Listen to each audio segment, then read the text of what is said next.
सर्वांना होळीच्या हार्दिक हार्दिक शुभेच्छा।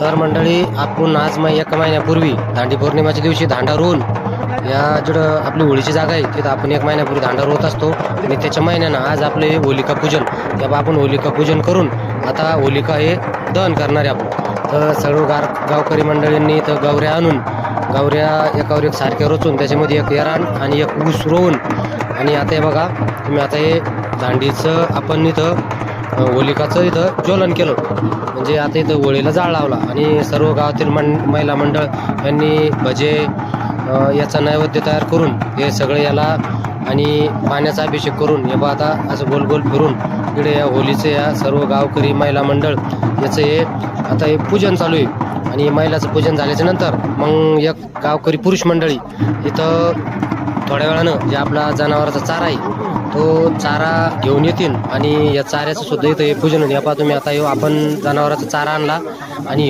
या होळीला दाखवून आपण दुसऱ्या दिवशी जनावराला खाऊ घालत असतो। तर या काही वाळलेला चारा आहे, तो वाळलेला चारा माझ्या स्वतःच्या हातातला चारा जास्त पेटला त्याच्यामुळे जरशी तारांबळ उडाली, पण हे दरवर्षी होत राहतं आणि हे सगळ्या आनंदानं सर्व गावकरी भावकीची मंडळी हे होलीचं हे पूजन करीत राहते आणि होलिका हे दहन हे होत असतं।